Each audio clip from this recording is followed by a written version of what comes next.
시작하겠습니다. 오늘은 비유 18번째 시간이죠. 누가복음 13장 6절에서부터 9절 말씀입니다. 열매 맺지 못하는 무화과나무. 이에 비유로 말씀하시되 한 사람이 포도원에 무화과나무를 심은 것이 있더니 와서 그 열매를 구하였으나 얻지 못한지라. 포도원 지기에 기르되 내가 3년을 와서 이 무화과나무에서 열매를 구하되 얻지 못하니 찍어버리라. 어찌 땅만 버리게 하겠느냐. 대답하여 이르되 주인이여 금년에도 그대로 두소서. 내가 두릅하고 거름을 줄이니 이후에 만일 열매가 열면 좋거니와 그렇지 않으면 찍어버리소서 하였다 하시니라. 자, 오늘 비유의 말씀은 열매 맺지 못하는 무화과 나무잖아요, 그렇죠? 우리가 이렇게 비유를 들으실 때 예수님께서 지금 하고 싶은 말이 과연 뭘까? 무슨 말을 하기 위해서 지금 이 비유를 하셨을까? 자, 왜 이런 비유를 하셨을까요?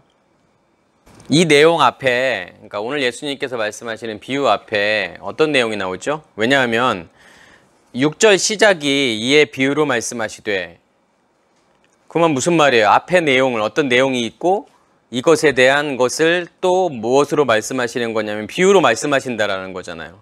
그러면 그 앞에 내용, 즉 누가복음 13장 1절에서부터 5절 말씀이 어떤 내용인지를 알아야, 그죠? 오늘 비유를 이해할 수 있잖아요. 그러니까 단순하게 예수님께서 열매 맺지 못하는 나무는 찍어버려야 된다.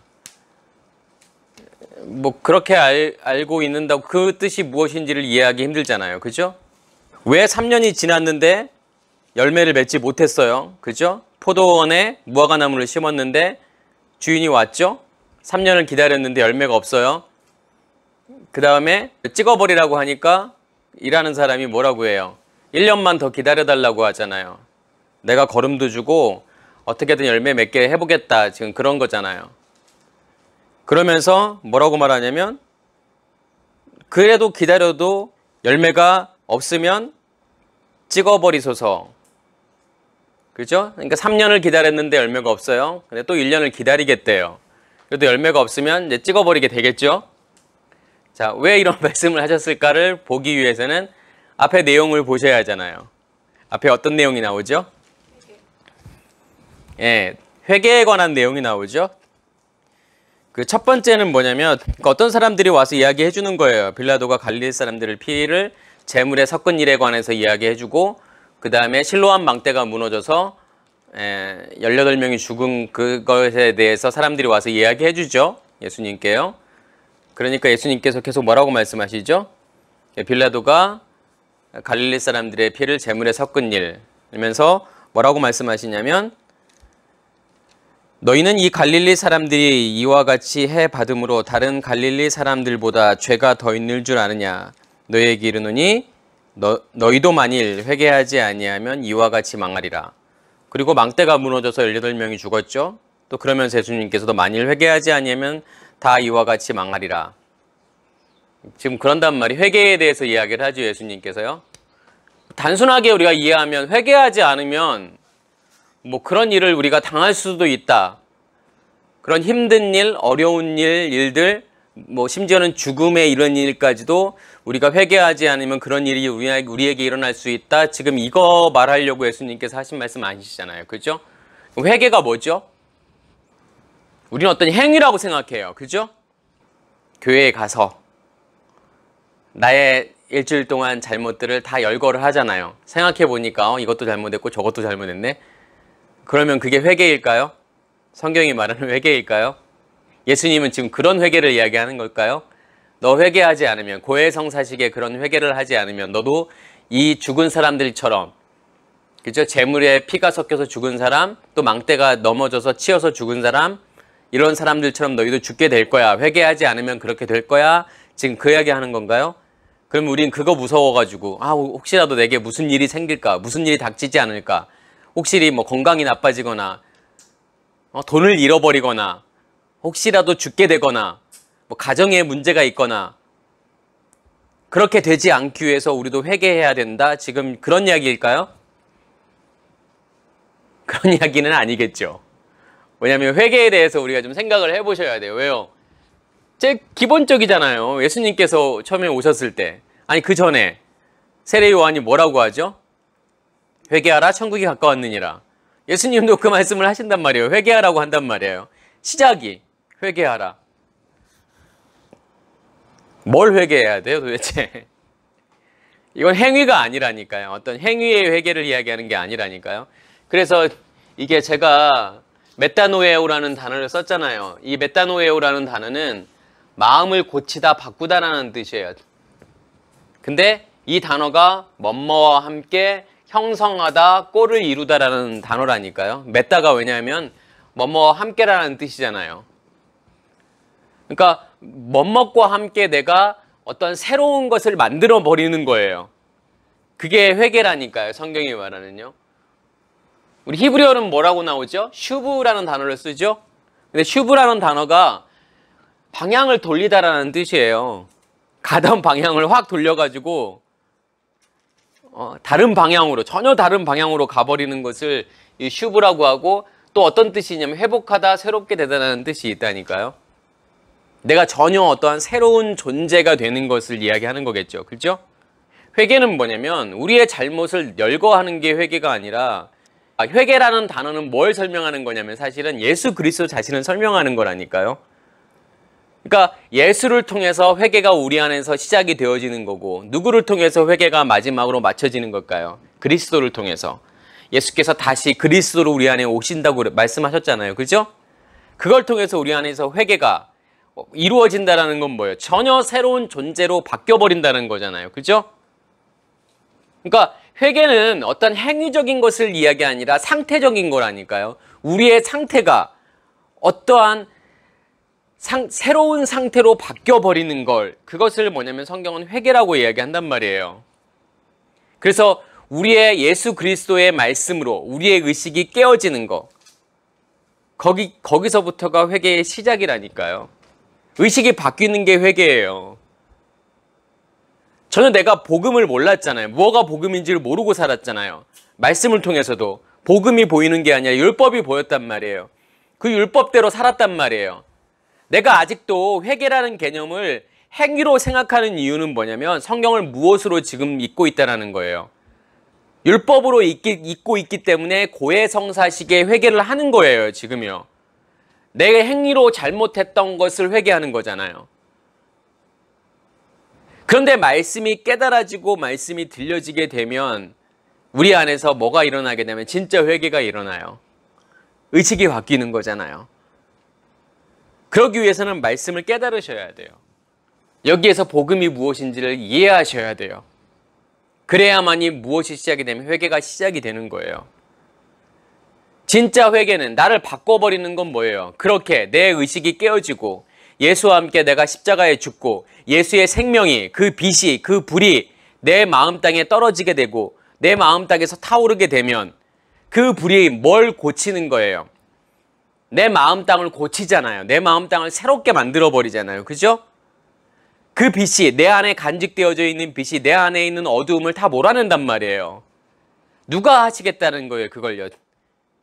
예수께서 십자가의 죽으심으로 우리 안에 겨자씨로 심겨짐으로 우리 안에 있는 땅을 새로운 땅으로 바꿔버리시겠다는 거예요. 열매 맺는 땅으로 바꿔버리시겠다는 거예요.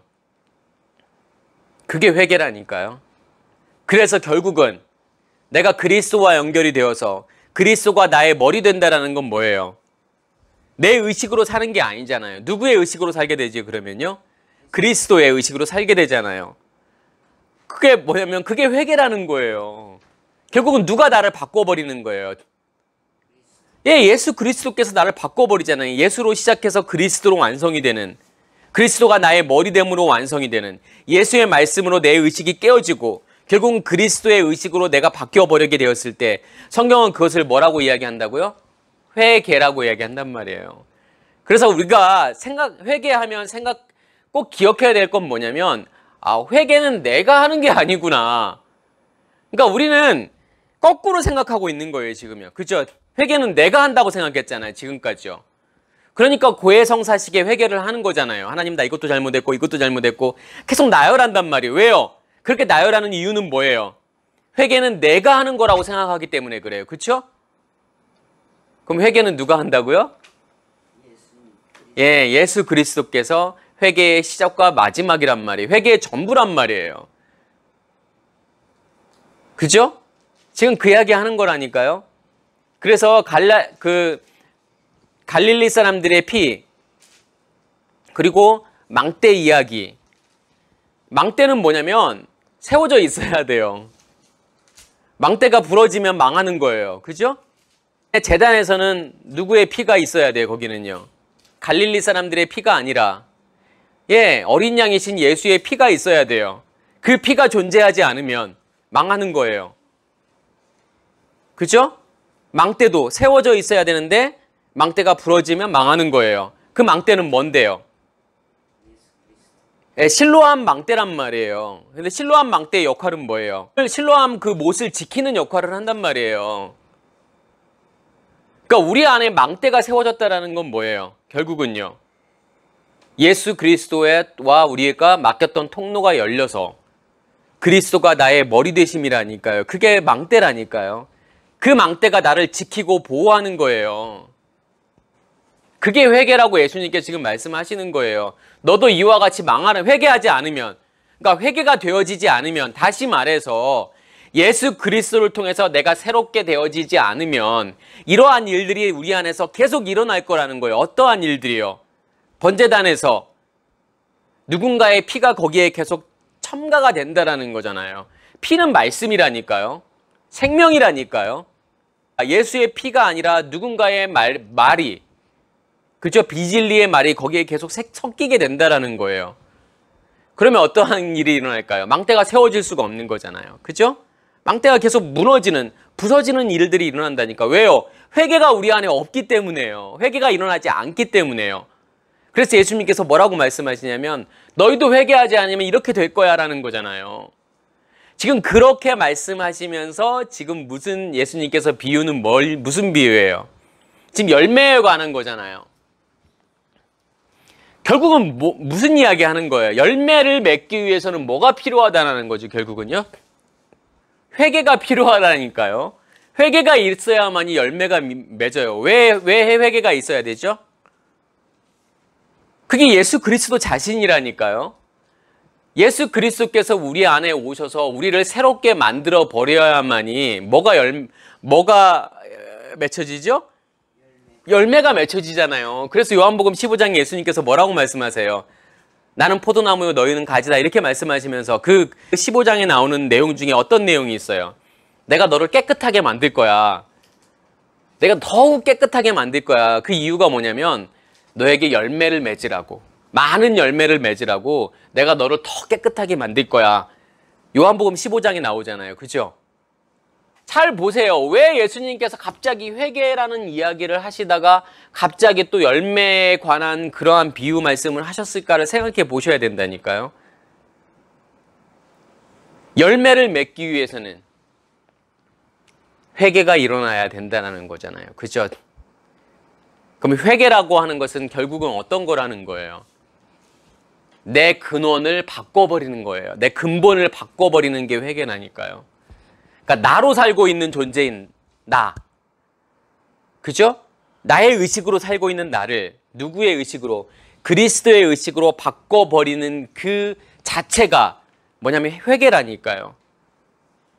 그러한 일들이 우리에게 일어나야만이 뭐가 맺을 수 있다? 열매를 맺을 수 있다. 우리는 어떠한 존재다? 결국은 열매를 맺을 수 없는 존재라는 거잖아요. 그죠? 열매를 맺을 수 없는 존재인 우리가 열매를 맺을 수 있는 존재가 되었다.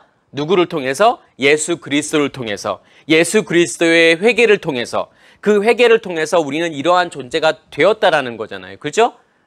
그래서 성경은 무엇을 이야기하는 거냐면 무화과나무를 이야기한단 말이에요. 성경에서 무화과나무는 어떠한 상태다?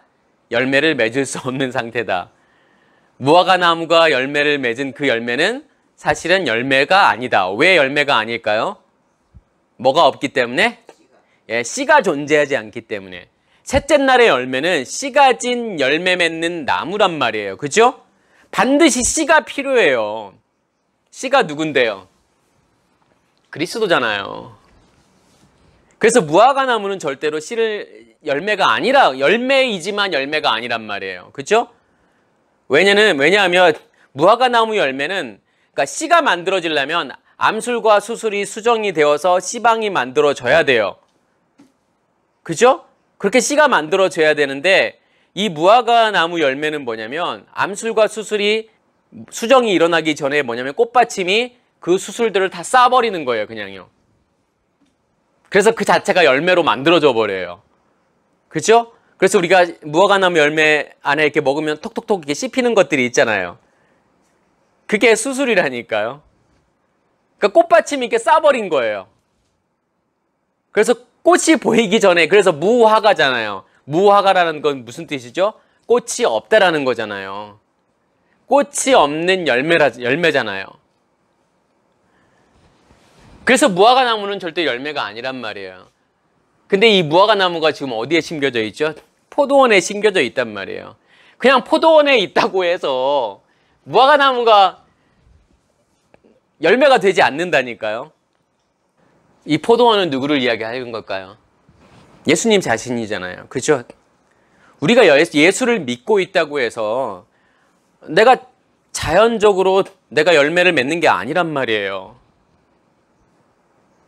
내가 예수를 믿고 있고 교회 열심히 다니고 열심히 봉사하고 열심히 기도하고 열심히 말씀 듣고 그냥 그러고 있다고 해서 자연적으로 열매가 생기는 게 아니란 말이에요. 우리는 그렇게 생각하잖아요. 그렇죠?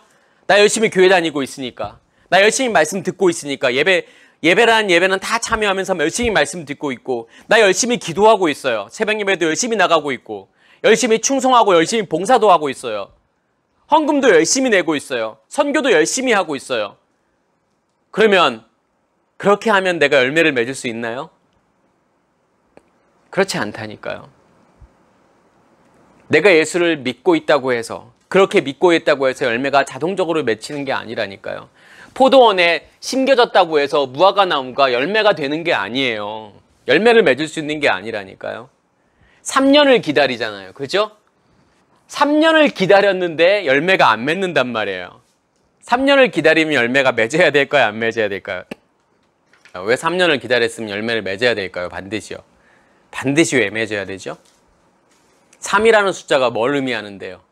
자, 3이라는 숫자가 뭘 의미하죠? 왜 3년이 되면 열매를 맺어야 될까요? 왜 그러냐면 제가 말씀은 항상 뭘 우리가 생각을 해야 되면 기본적으로 7날의 창조 그리고 7절기를 항상 생각을 하셔야 된다니까요. 왜냐하면 7절기도 뭐에 관한 거예요? 결국은 열매에 관한 거라니까요.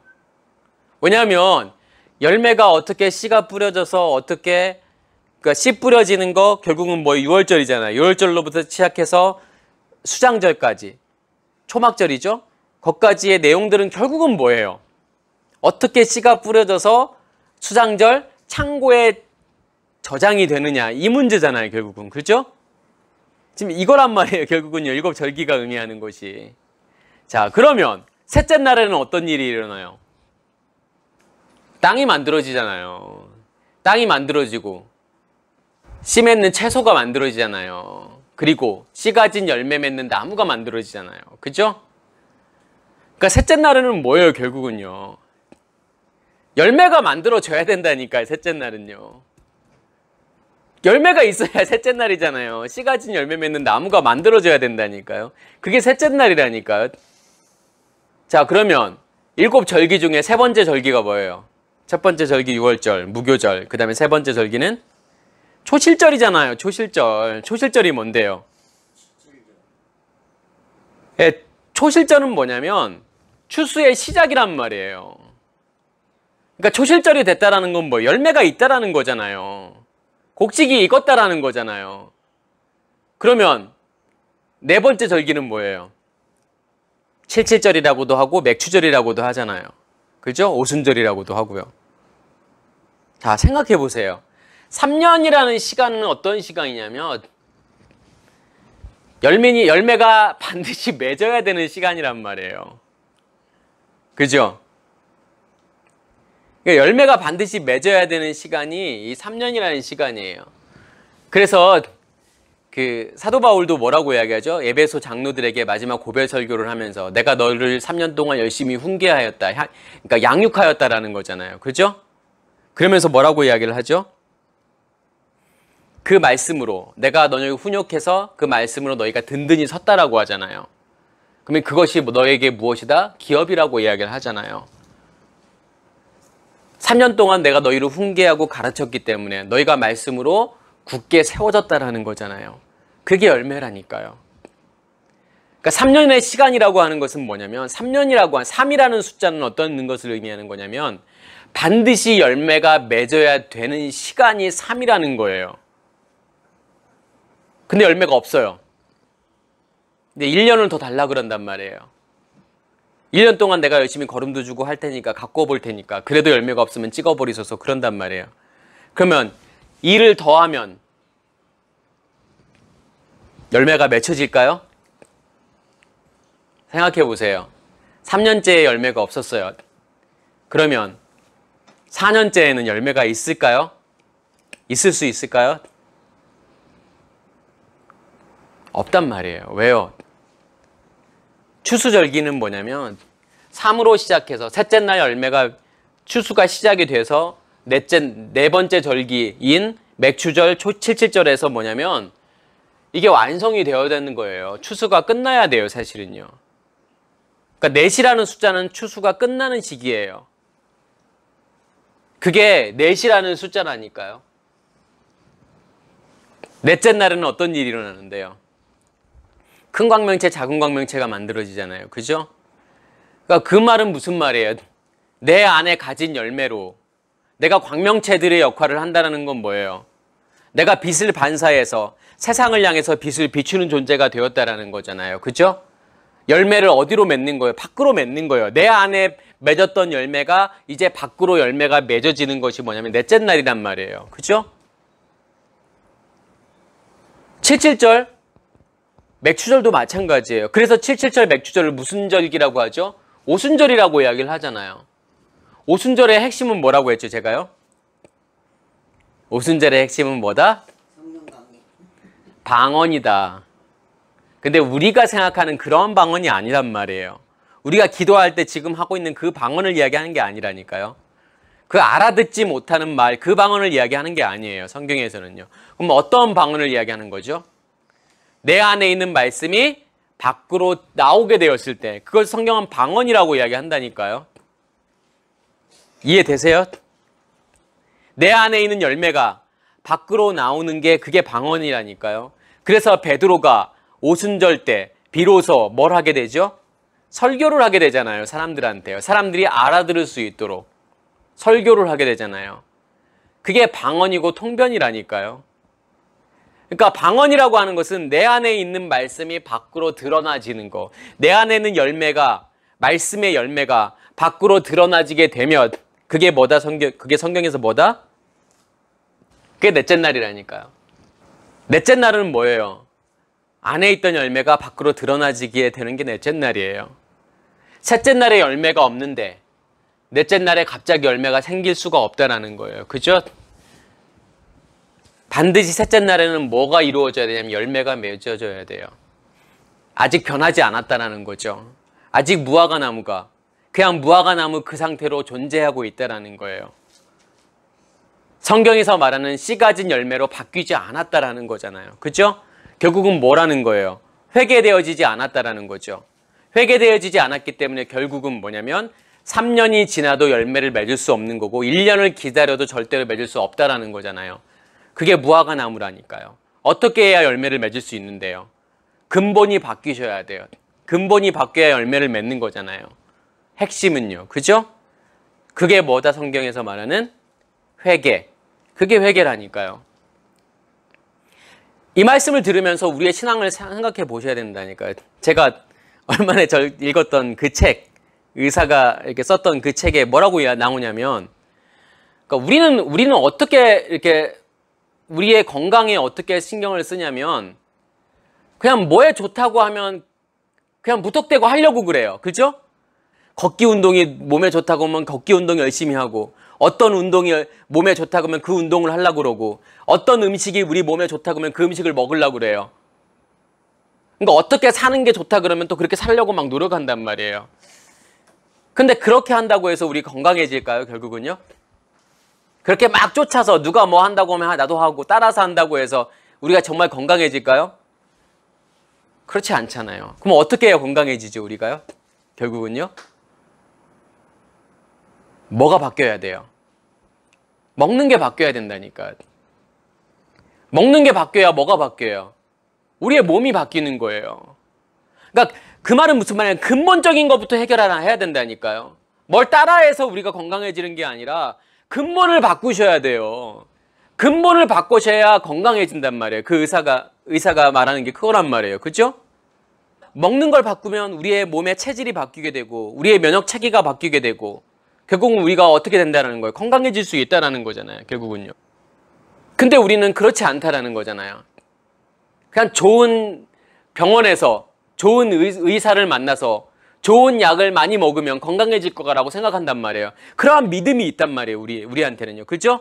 그래서 어떻게 하면 그 용한 의원을 찾아갈까? 어떻게 하면 더 큰 병원으로 갈까? 어떻게 하면 더 좋은 약을 먹을까? 어떻게 하면 더 비싼 약을 먹을까? 그것만 우리가 연구한단 말이에요. 내 몸을 체질적으로 완전히 근본부터 바꾸려고 하지 않고요. 그죠? 그 말은 무슨 말일까요? 우리의 믿음도 적용해보면 크고 좋은 교회를 찾아가요. 유명한 목사님을 찾아가요. 그죠? 거기에서 말씀을 들으면 거기서 신앙생활을 하면 내가 믿음이 좋아질 것 같고 내 신앙이 좋아질 것 같단 말이에요. 그렇지 않다니까요. 남들이 하는 걸 열심히 따라해서 해요. 뭐 금식이 좋다 그러면 금식도 하죠. 또 작정 기도가 좋다 그러면 막 작정 기도를 해요.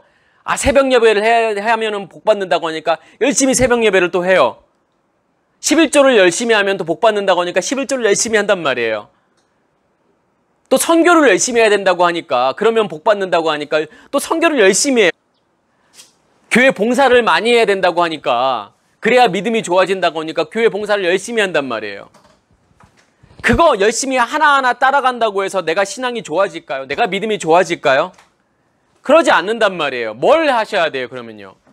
근본을 바꾸셔야 된다니까요. 근본이 바뀌어져야만이 열매를 맺을 수 있단 말이에요. 근본을 바꾼다라는 것은 어떤 의미가 있어요? 근본을 바꾼다라는 것은 회개가 일어나야 된다니까요. 그럼 회개의 근본은 뭔데요? 근원은 뭔데요? 예수 그리스도라니까요. 정말 내가 예수의 말씀이 깨달아져서 복음으로 깨달아져서 내 의식이 깨어지는 그러한 일들이 내 안에서 일어났는지, 그리고 내가 예수와 함께 십자가의 죽음으로 그 생명이 내 안에 심겼는지, 그 빛이 내 안에 간직되어져 있는지, 그 불이 내 안에서 타고 있는지, 그렇게 타고 있다면 그걸 통해서 내 안에 성령이 임하게 되고 내가 성령을 통해서 그리스도와 연결이 되어서 그리스도가 나의 머리가 되심이잖아요. 그게 나의 근본을 바꿔버리는 거라니까요. 나의 체질을 바꿔버리는 거라니까. 영적인 체질을 바꿔버리는 거란 말이에요. 그래서 육의 몸으로 살고 있던 내가 어떠한 몸으로, 영의 몸으로 살게 되잖아요. 그렇게 되었을 때 열매를 맺을 수 있다니까요. 그 노력을 사람들은 하지 않는 거예요. 나의 근본을 바꾸려고 노력하지 않아요. 그냥 남들이 뭐가 좋다고 하면 쫓아서 신앙생활을 해요. 그냥 보여지는 거, 큰 것만 추구하잖아요. 대형 병원으로 가려고 하고 유명한 의사에게 가려고 하는 것처럼 큰 교회에 가려고 하고 유명한 목사님의 설교를 들으려고 하고 그게 나를 고치지 못한다니까요. 내가 먹는 것부터 바꿔야 되는 것처럼 내가 먹는 말씀을 바꾸셔야 돼요. 무엇으로요? 복음으로요. 율법의 말씀에서 복음으로 바꾸셔야 된다니까요. 그래야 의식이 바뀔 거 아니에요. 의식이 깨어질 거 아니에요. 그래야 회개가 일어날 거 아니에요. 그게 나의 병든 몸을 고치는 거라니까요. 그러한 일이 일어나지 않으면 절대로 3년이 가도 4년이 가도 결국은 그냥 무화과 나무 열매로 남아있는 거예요. 씨 가진 열매로 절대로 존재할 수 없다니까요. 그래서 예수님께서 뭘 이야기하는 거라면 회개를 이야기하잖아요. 그 다음에 이 비유 다음에 어떠한 사건이 나오죠? 이 비유 다음에 18년 동안 꼬부러져서 펴지 못하는 사람을 예수님께서 지금 고치시잖아요. 똑바로 펴게 만드시잖아요. 그죠? 언제? 안식일에. 그걸 잘 생각해 보세요. 왜 이 비유 다음에 그러한 사건이 일어났을까요? 진짜 안식이 뭔데요? 뭐가 안식인데요? 나의 근본을 바꿔버리는 게 안식이라니까요. 그러니까 예수님께서 뭐라고 말씀하세요? 왜 안식일에 그러한 일을 하느냐라고 사람들이 말했을 때 예수님께서 뭐라고 말씀하세요? 뭐가 진짜 안식이라는 거예요? 사탄의 매임에서부터 이 여자를 자유하게 만들어주는 것이 결국은 뭐다? 그게 안식이라는 거잖아요. 그 말은 무슨 말이에요? 사탄의 매임이라는 건 뭐예요? 우리의 상태가 그 상태라니까요. 거기서 자유하게 만들어준다는 건 어떤 의미가 있어요? 우리의 근본을 완전히 변화시켜버리겠다는 거잖아요. 그죠? 왜요? 사탄의 매임에 있을 때는 뭘 맺을 수 없으니까 열매를 맺을 수 없잖아요. 열매를 맺을 수 없는 그 상태에 있는 사람을 거기서부터 자유하게 만들어준다는 건 뭐예요? 열매를 맺을 수 있는 존재로 만들어버린다는 거잖아요. 그러면 그것이 뭐라는 거예요, 결국은요? 그게 안식이라니까요. 그게 샤바트라니까요. 그게 성경이 말하는 안식이잖아요. 그죠? 그래서 일곱째 날을 샤바트 안식일이라고 하는 거예요. 결국은 여섯째 날 자카로와 네케바의 연합, 내가 그리스도와의 연합을 통해서 그러한 일들, 진짜 안식에 들어가는 일들, 그 말은 무슨 말이냐면 열매가 맺었다라는 거잖아요. 꼬부라져 있는 거예요. 꼬부라져 있다라는 건 뭐예요? 기둥이 세워지지 못했다라는 거잖아요. 망대가 세워지지 못했던 거잖아요. 그죠? 그 망대가 세워지지 못했던 여인을 예수님께서 망대가 세워지는 존재로, 똑바로 세워지는 존재로 만들어버리는 거란 말이에요. 그게 열매 맺는 존재라니까요. 그게 안식이라니까요. 그게 성경이 말하는 안식이란 말이에요. 그래서 이 비유의 핵심은 뭐다? 근본이 바뀌지 않으면, 근본이 바뀌지 않는 무화과 나무는 설령 포도원에 심겨진 무화과라고 할지라도 절대로 열매를 맺을 수 없다예요. 3년이 돼도 열매를 맺을 수 없으면 1년을 기다려도 열매를 맺을 수 있다, 없다? 없다. 다시 말해서 회개되어지지 않으면 3년을 기다려도 열매가 절대로 맺을 수 없고 1년을 더 기다려도 오순절이 와도 절대로 열매를 맺을 수 없다라는 거예요. 내 안에 있는 열매가 밖으로 나갈 수 없다라는 거예요. 그게 지금 오늘 비유의 핵심이라니까요. 너희도 회개하지 않으면 망해. 그러니까 열심히 회개해야지. 내가 뭣도 잘못했고 하나도 그거 잊어버리지 말고 다 기억했다가 꼭 교회 가가지고 그거 다 해서, 아니면 꼭 잊어버릴까 봐 막 종이에다 적어놓고 가서 그거 꼭 회개해야지. 그래야 나는 안 망하지. 지금 그런 이야기가 아니란 말이에요. 그렇죠? 열매의 핵심은 뭐다? 회개. 깨끗해져야 된다니까. 예수 그리스도잖아요. 회개의 핵심은요. 그 예수 그리스도를 통해서 내가 회개가 되어지는 거고, 결국은 뭘 맺을 수 있다? 열매를 맺을 수 있다. 그 열매를 맺어야 된다니까. 그 열매가 뭘 이야기하는 건데요? 기업이잖아요. 내가 뭘로 바뀌었느냐 이거예요. 열매를 맺었다는 건 결과물이잖아요. 그렇죠? 좋은 나무가 좋은 열매를 맺고 나쁜 나무가 나쁜 열매를 맺잖아요. 내가 좋은 나무가 되었다면 그거의 어떤 결과물이란 말이에요. 결과물이 열매잖아요. 그 말은 무슨 말이에요? 내가 새로운 땅으로 바뀌었다라는 거잖아요. 새로운 존재로 바뀌었다라는 거잖아요. 그게 열매라니까요. 그게 내가 새로운 존재로 바뀌었으면 열매를 밖으로 내보낸다라는 건 어떤 의미가 있어요? 다른 사람들도 그렇게 열매 맺게 하는 존재로 만들어주는 거예요. 그게 다섯째 날, 여섯째 날의 사역이라니까요. 그게 바다의 물고기와 공중의 새를 기르는 거예요. 그게요. 여섯째 날 땅의 짐승을 기르는 거고요. 무엇으로요? 내 안에 있는 열매로. 자 보세요. 땅에 있는 짐승들은 뭘 먹고 살아요? 결국은요. 셋째 날의 것들을 먹고 살잖아요. 나에게서 만들어진 것들을 먹고 산단 말이에요. 그게 다섯째 날, 여섯째 날의 생물들이잖아요. 풀을 먹고 열매를 맺고 먹고, 내 안에 열매가 있으면 그것으로 다섯째 날, 여섯째 날의 생명들에게 먹을 걸 줄 수 있단 말이에요. 열매를 줄 수 있단 말이에요. 예, 그러한 일들이 우리 안에서 꼭 일어나길 간절히 소원합니다. 오늘 다른 건 다 잊어버리셔도 회개가 뭔지를 꼭 잊지 말으셔야 돼요. 회개요. 그래서 주님께서 그 전에 이 말씀 12장에 뭐라고 계속 말씀하세요? 준비하라고 그러잖아요. 깨어 준비하라고. 그러면서 12장 마지막 절에 뭐라고 나오죠? 홀이라도 남김없이 다 갚기 전에는 거기서 못 나와. 그 감옥에서 못 나와. 홀이가 뭔데요? 렙돈이잖아요. 렙돈이라는 뜻은 뭔데요? 어원이 뭐예요? 껍질이라는 뜻이란 말이에요. 이게 문둥병이라는 단어하고 같은 어원이에요.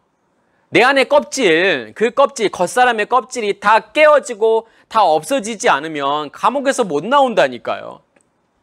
그게 다 깨어져야 된다니까요. 그 준비를 하셔야 된다니까요. 그러면서 뭐라고 계속 이야기하세요, 주님께서요.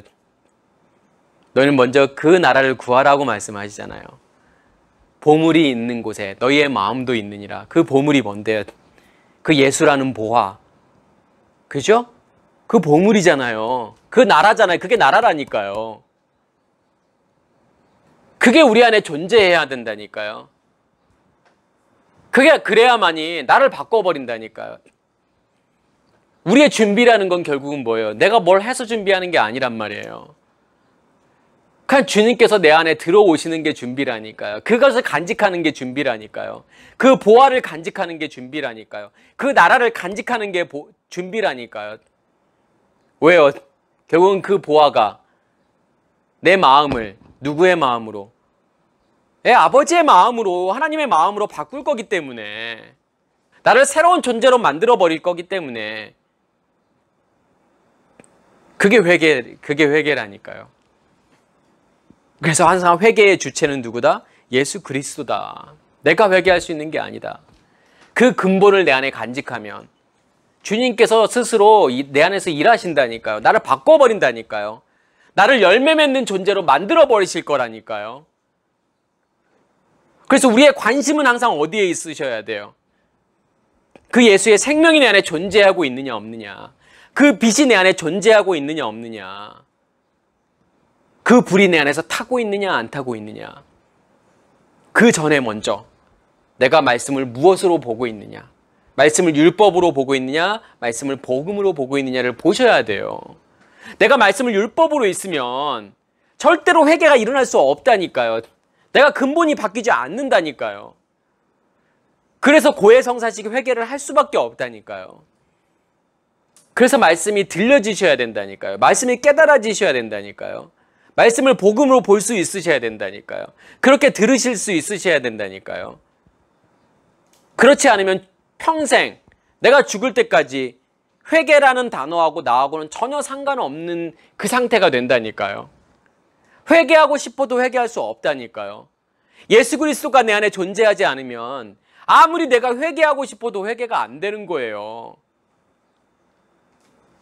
그분이 내 안에서 존재하고 있을 때 스스로 우리 안에서 회개하시는 거예요. 그래야 깨끗해져요. 그래야 정결해져요. 내가 아무리 나의 죄를, 일주일 동안 죄였던 죄를 하나도 빠짐없이 노트에다가 다 기록해서 주일날 나와서 그것을 열거했다고 해서 내가 깨끗해지지 않는다니까요. 정결해지지 않는다니까요. 그건 우리의 착각이라니까요. 무슨 말씀인지 이해되시죠? 그래야만이 열매를 맺을 수 있는 거예요. 그게 우리의 뭐니까요? 우리의 기업이니까요. 그것만이 남는 거라니까요. 그 열매를 가지셔야 되잖아요. 그죠? 열매를 가졌다라고 하는 것은 어떤 의미가 있냐면 씨를 가졌다라는 거고 그리스도를 내가 소유했다라는 거잖아요. 그게 우리가 이 땅을 사는 이유란 말이에요.